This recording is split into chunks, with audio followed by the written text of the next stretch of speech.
did it. Very good. Very distinguished. It's an honor to meet you. Mr. Vice President. How old? He's 70. 70. You look beautiful. You look beautiful, huh? So proud of you guys. Very good. You look fantastic. How are you? These are great men. Thank you for being with us. On this day, 76 years ago, more than 2,000 Americans were killed in a surprise attack on our homeland. Hundreds more were injured, battleships, cruisers, destroyers, and aircraft carriers in our Pacific Fleet at Pearl Harbor suffered crippling losses. Everybody knows about it. America was at war. These folks know about it more than anybody. As we remember that fateful day, it's an incredible honor to be joined here with surviving veterans of the attack on Pearl Harbor. And you'll be here for the next 7 years with me, okay? All right, 7 years. After that, who knows? They're heroes and they're living witnesses to American history. All American hearts are filled with gratitude for their service, their sacrifice, and their presence here today.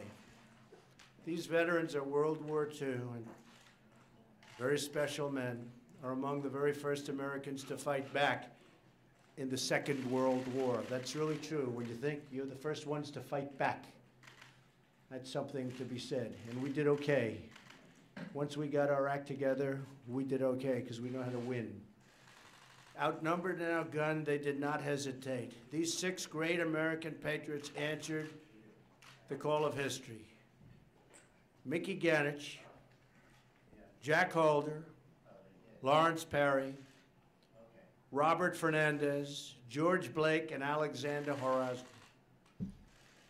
On that bright Sunday morning, Mickey Ganich and his shipmates were getting ready to play a game of football against the crew of the USS Arizona for the Fleet Championship.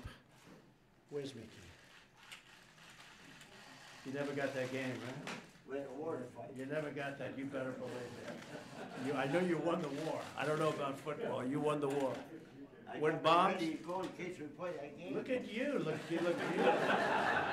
Boy, oh boy, that's pretty. Can you do that one more time for me? I can't believe it. I'm not playing him in football.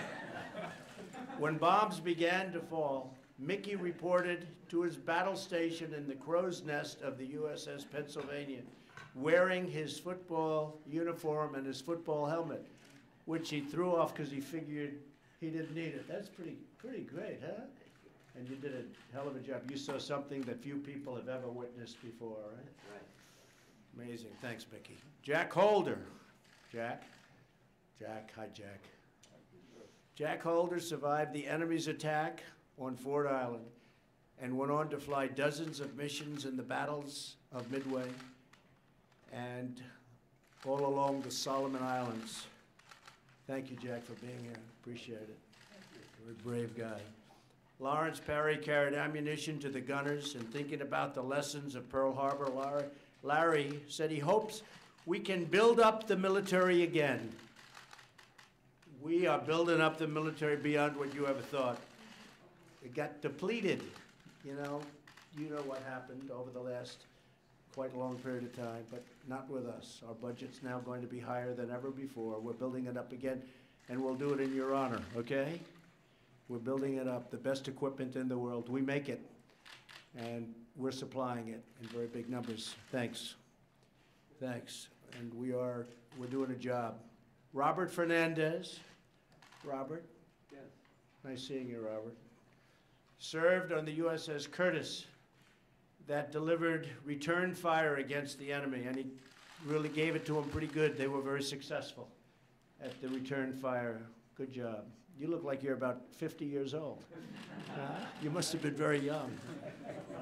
You look great. What is the age? 93 now. 93? I'll be 94. Well, you look great.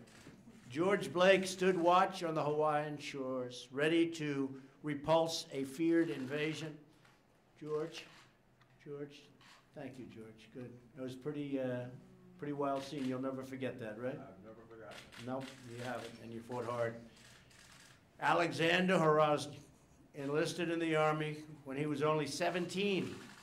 Alex served throughout the war, but if you tried to call him a hero, he'd tell you he was just a regular grunt in the service. That's what he told us, a regular grunt. I don't think so. Thank you, thank you, thank you. Yeah, I know it is. You're not a regular anything. You're a hero. You're a hero. All of you are heroes.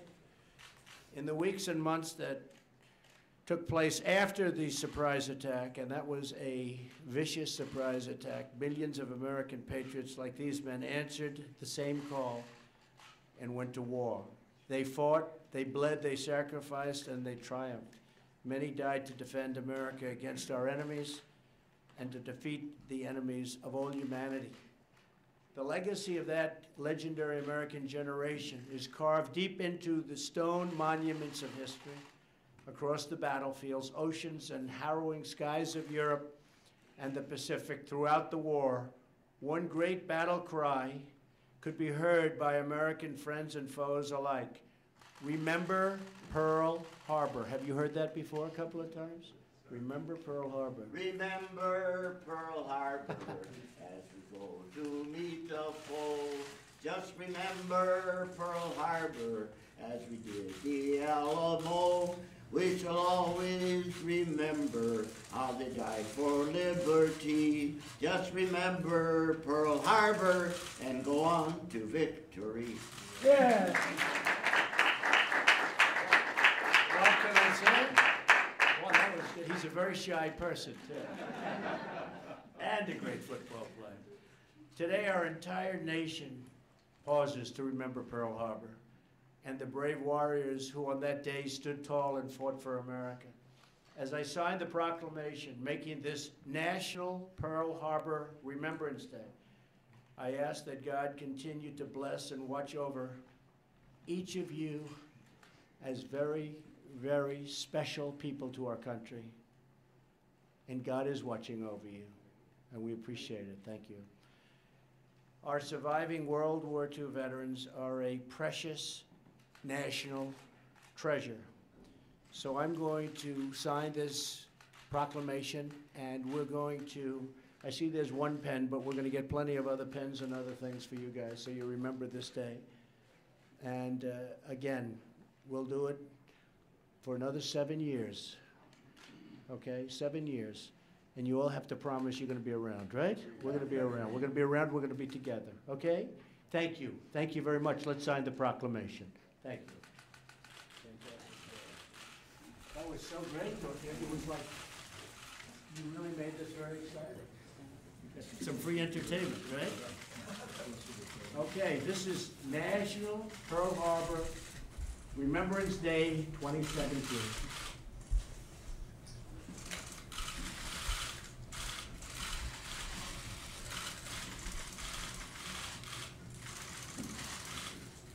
And we'll get pins for everybody.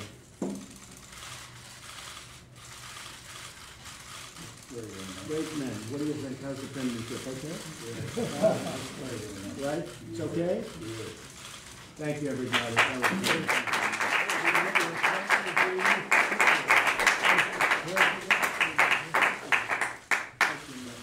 See you next year, okay? Oh, I thought he gave it to me.